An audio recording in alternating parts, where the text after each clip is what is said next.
ఆనాడు మన ప్రభుత్వ అధికారంలో ఉన్నప్పుడు కేంద్రంలో ఏకంగా బీసీ సోదరుల కోసం ఒక మినిస్ట్రీ ఉండాలని ఆనాడు తీర్మానం కూడా చేసిన పార్టీ మన పార్టీ. కానీ ఈ సైకో జగన్ ముఖ్యమంత్రి అయిన తర్వాత బీసీ సోదరులకి వెన్నుపోటు పొడిశాడు.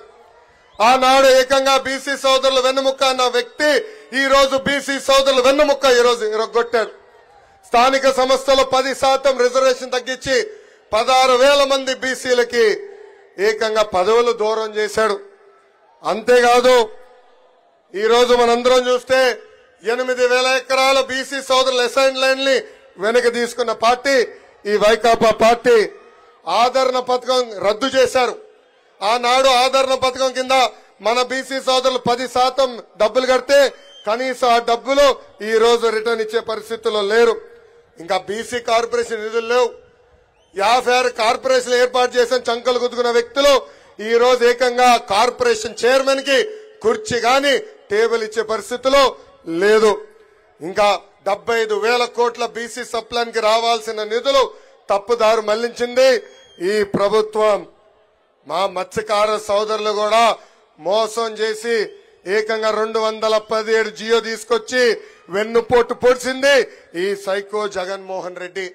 యాప్కోవ్ నిర్వీర్యం చేశారు.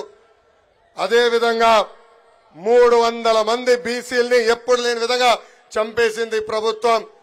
26,000 మంది బీసీల పైన దొంగ కేసులు పెట్టి జైలుకు కూడా పంపించింది ఈ ప్రభుత్వం. అంతెందుకు వేదికమైన పెద్దలు యనమల రామకృష్ణ గారు పెళ్లికెళ్తే ఎస్సీ ఎస్టీ కేసు పెట్టారు. అయ్యన పాత్రుడు గారి పైన ఏకంగా రేపు కేసు పెట్టారు. కొల్లు రవీంద్ర గారి పైన, అదేవిధంగా అచ్చెన్నాయుడు గారి పైన కూడా అనేక కేసులు పెట్టారు. నిన్నగాక మొన్న నంద్యాల తెలుగుదేశం పార్టీ అధ్యక్షులుగా రాజశేఖర్ గారిని నియమిస్తే ఆ బీసీ నాయకుడి పైన 2 రోజుల క్రితం ఏకంగా రౌడీ షీటర్ కూడా ఓపెన్ చేసింది ప్రభుత్వం.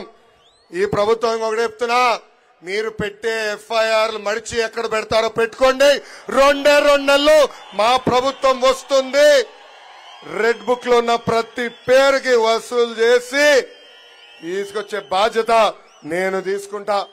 అంతేకాదు వాళ్ళ పార్టీకి చెందిన మంత్రులు, ఎంపీలు, ఎమ్మెల్యేలు ఏం ఆడుతున్నారో మనందరం చూసాం. ఈ రోజు ఏకంగా వాళ్ళ పార్టీకి చెందిన ఎమ్మెల్సీ బీసీసీఎల్ అధ్యక్షుడు జంగా కృష్ణమూర్తి గారు వైకాపా పార్టీలో బీసీలకి న్యాయం జరగట్లేదని చెప్పే పరిస్థితికి వచ్చారు.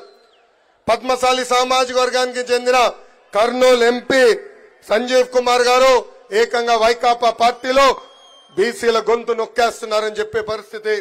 ఇంకా పార్థసారథి గారు కూడా సీనియర్ నాయకుడు, మంత్రిగా చేసిన వ్యక్తి, అనేక సార్లు ఎమ్మెల్యేగా పనిచేసిన వ్యక్తి, కనీసం ఆయనకి అపాయింట్మెంట్ ఇచ్చే పరిస్థితుల్లో ఈ ప్రభుత్వం లేదంటే బీసీలంటే ఎంత చిన్న చూపో మనందరం ఒక్కసారి ఆలోచించాలా.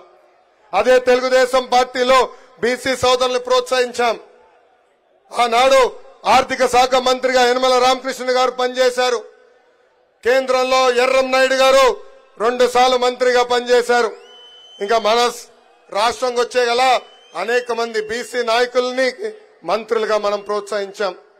ఇంతేకాదు ఒక టీటీడీ చైర్పర్సన్ అన్నా, టుడా చైర్మన్ అన్నా ఏకంగా బీసీలని ప్రోత్సహించిన పార్టీ తెలుగుదేశం పార్టీ.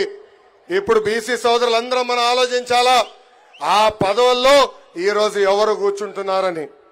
ఇంతేకాదు మనందరం చూసాం 10వ తరగతి కుర్రోడు అమర్నాథ్ గౌడ్ ని ఎంత కిరాతకంగా చంపేశారో వైకాపా నాయకులు. అమర్నాథ్ గౌడ్ చేసిన తప్పేంటో తెలుసా? వాళ్ళ అక్కని వేధిస్తున్న వైకాపా నాయకులు వ్యతిరేకంగా మాట్లాడతాం, పోలీస్ స్టేషన్కి వెళ్లి కేసు పెడతాం.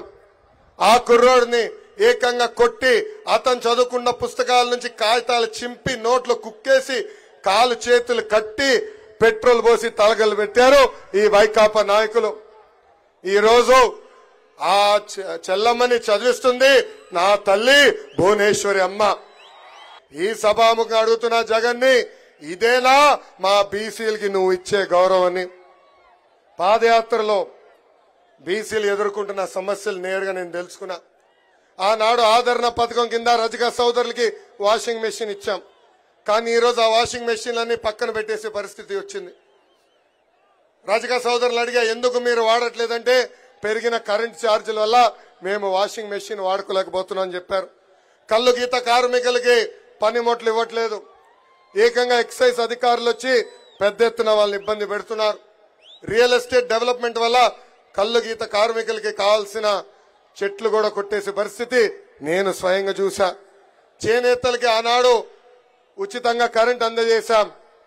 సబ్సిడీ ద్వారా అనేక పరికరాలు అందజేశాం. 50% సబ్సిడీతో మగ్గాలు ఇచ్చాం, కలర్ సబ్సిడీ ఇచ్చాం, యాన్ సబ్సిడీ ఇచ్చాం. ఈ రోజు ఈ ప్రభుత్వ అధికారులకు వచ్చిన తర్వాత అవన్నీ రద్దు చేసింది. ఇంకా మా యాదవ సోదరులు కూడా ప్రోత్సహించడానికి గతంలో గొర్రెలు మేకలు పెట్టుకునే కూడా డబ్బులు ఇచ్చాం. మినీ గోకులాలు కట్టాం.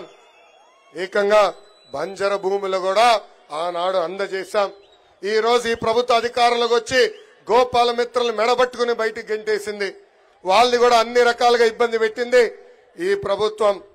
ఇంకా మా మత్స్యకార సోదరులకి గతంలో సబ్సిడీ ద్వారా వలలు అందజేశాం, బోట్లు ఇచ్చాం, ఏకంగా ఐస్ బాక్సులు మోపెడ్లు కూడా అందజేశాం. ఈ ప్రభుత్వం వాళ్ళని కూడా మెడబట్టి రోడ్డు బయట గెంటేసింది. మాకు 2 నెలల తర్వాత మాకు వదిలిపెట్టండి సార్, వాళ్ళని మేము వదిలిపెట్టము, వడ్డీతో సహా చెల్లించాల్సిన బాధ్యత మా అందరి పైన ఉంటుంది. గత 4 సంవత్సరాలు 10 నెలలుగా మమ్మల్ని అనగదొక్కారు, మమ్మల్ని ఇబ్బంది పెట్టారు. మంగళగిరి నియోజకవర్గానికి ఇచ్చిన అనేక హామీలు ముఖ్యమంత్రి నిలబెట్టుకోలేదు. తప్పనిసరిగా నేను శాసనసభ్యుడిగా ప్రమాణ స్వీకారం చేసిన మొదటి క్షణం నుంచి వాళ్ళు ఇచ్చిన హామీలు నిలబెట్టుకుంటానని ఈ సభాముఖంగా మీ అందరికీ తెలుపుకుంటూ, నాకు ఈ అవకాశం ఇచ్చిన మంగళగిరి ప్రజలకి, కార్యకర్తలకి, పవన్ అన్నకి, చంద్రబాబు నాయుడు గారికి, జనసేన పార్టీ నాయకులందరికీ పేరు పేరున నా హృదయపూర్వక ధన్యవాదాలు తెలుపుకుంటూ నేను సెలవు తీసుకుంటున్నాను.